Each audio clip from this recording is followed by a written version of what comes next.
Are you looking for the greatest deals on game keys, gift cards, and more from all the latest consoles? Well, look no further because this video is sponsored by Aniba.com. Whether it's Xbox, PlayStation, Nintendo, or PC games, Aniba's got you covered at prices that are just too hard to resist. And up until the 9th of May, Aniba has got a partnership with Trustly, a payment provider that makes it easy to pay with your bank account. No app, no registration, no manual entries, and very secure. This makes Trustly way easier to pay with than other alternatives. You don't have to store any cards or passwords and things like that. So yeah, make sure to check out Aniba. The link will be in the description, as well as a separate link if you want to use the Trustly payment method on Aniba. Alright, so as you already know, we are 1/3 of the way into the 30th anniversary of our Lord and Savior, the Sonic the Hedgehog, and the celebration has been oh so amazing. Truly. Truly. And it looks like we are going to be adding to that celebration with this new piece of information that we've got. So as you already know, we haven't had a main series game in years, and that last main title was Sonic Forces, which was for the PS4, Xbox One, Nintendo Switch, and of course PC. So it only makes sense for them to make a next-gen version of this game, right? I mean, to be fair, Nintendo are still on the Switch, so the Nintendo version is still going to run fine on their current hardware, and given that Sonic sells best on Nintendo, they'd be fine with that. Not to mention the fact that Xbox Series X and PlayStation 5 both have backwards compatibility, so Forces is gonna run on PS5 and Series X anyway. But it's looking like Sega want to put in a little bit more effort into making next-gen versions. So we go to this tweet here and it says, our community member Vlad Siniak has shared an interesting observation. If you own a PS5 and Sonic Forces via backwards compatibility, you can open the context menu of the game and see the PS5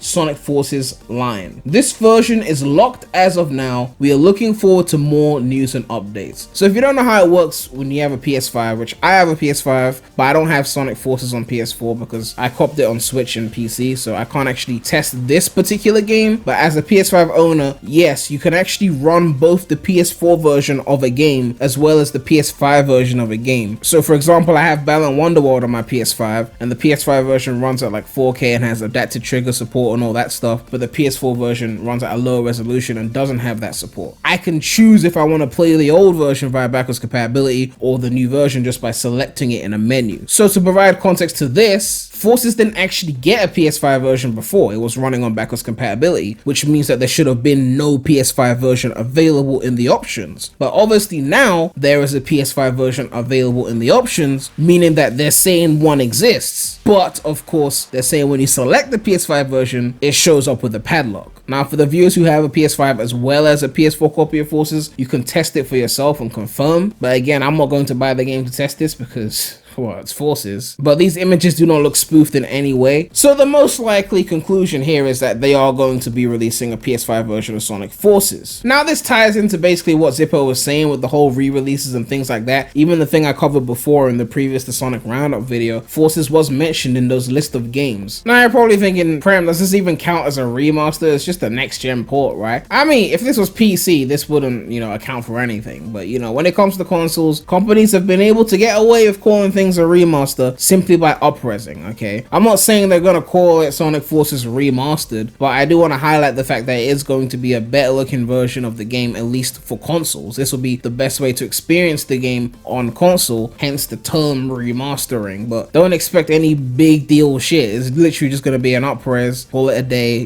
make their quick money. I don't imagine they'll charge you again for it if you already had it on PS4 or Xbox One, but for those of you who haven't already gotten the game, this might be your entry into, trying it out and whatnot. Personally, I wouldn't recommend it, but I mean, it's your money. The likely situation here is that they're going to announce at some point during their anniversary celebration that Forces is getting a next-gen upgrade. Given that Forces already ran at 1080p 60 FPS on PS4, there's not really much they could do with the next-gen version. I'm assuming that they just make it 4K 60 and call it a day. Maybe if they want to go the quote-unquote extra mile, they add adaptive trigger support. Like, what else are they gonna do? I mean, I guess they could add the DLC, so Supersonic, and I think Episode Shadow was free, so I mean, that would be added anyway. But add in the DLC as part of the package. But do I see them doing genuine graphical improvements, like higher res textures or some kind of better graphical lighting, or doing more of the Hedgehog engine too? I don't think so. Like, we're talking about Sega here. While there's no Xbox Series X leak, I'm assuming that, you know, if they're gonna do this for PS5, they might as well do it for Xbox as well. And of course, there's been a lot of Nintendo Switch Pro rumors, and that's going to be doing 4K if the leaks are true. So given that Nintendo hardware sells Sonic games better, I would expect that a Nintendo Switch Pro version would allow you to play Forces at 4K while docked. Maybe 4K 60 if they're using DLSS. If you don't know what DLSS is, it's basically like smart upscaling that allows you to run things at higher resolutions without having to render it fully at that resolution. It's like using AI and shit. So even Nintendo might even be able to cop a 4K 60 FPS port of Forces on their Switch Pro hardware through the utilization of DLSS, or the bare minimum 1080p 60, because that was the only port that only ran at 30 FPS. Now you're probably wondering what I think about this, and honestly, I mean, I'm very indifferent towards it. Like, as much as Forces is meh to me, like, it is the most recent like main title, so it does make sense to give it a quick next gen upgrade and like remarket it probably at a lower price to lure in casuals who don't know that it's mid, and just get a few quick sales on it. I mean, I imagine they'll probably charge like 20 bucks, maybe 30 bucks if they're feeling bold. Get people to try it out. You know, it will look decent in 4K. I mean, I had it on PC, so 4K does look good on Forces. I have to admit, like, graphically, it's not a horrible looking game. I think art style wise though, there's things that even at 4K just don't look nice, but some of the lighting and reflections really do shine on Forces. And the Hedgehog Engine 2, I think with the right art style, would be able to reach its full potential. It kind of does make sense that they'll do this as well, because I'm assuming the next main title is going to be Hedgehog Engine 2 as well. So whatever Forces looks like on PS5 is probably going to be graphically similar to whatever the next main title is, because Hedgehog Engine 2 is going to be running both on last gen hardware and this current gen hardware. So I'm not expecting any major graphical bumps on the next main title, given that they're likely going to be a Hedgehog Engine 2. But yeah, this is pretty much the only game I could see getting this treatment right now, because I mean, Mania was a pixelated game, so a PS5 version, like, what the fuck is that gonna do?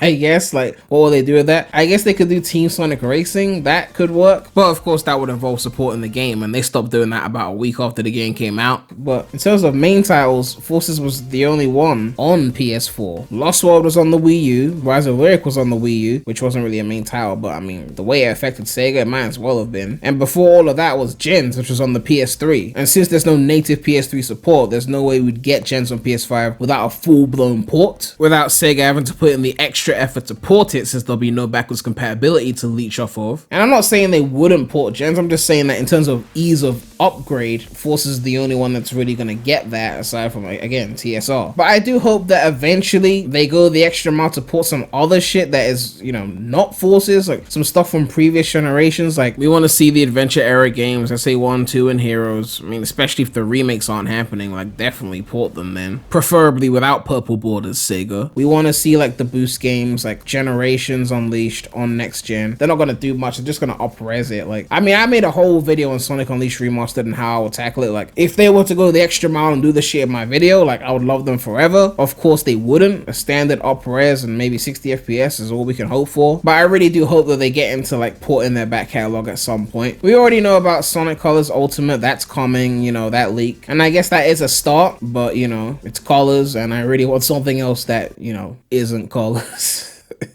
But yeah, let me know what you guys think about this. I mean, it's a pretty standard thing. Like, Forces coming to next gen, it's the most recent game. Backwards compatibility exists, so they're gonna do it. But yeah, make sure to like, comment, subscribe, hit that bell. Make sure to check out the non-Sonic channel. The link will be in the description.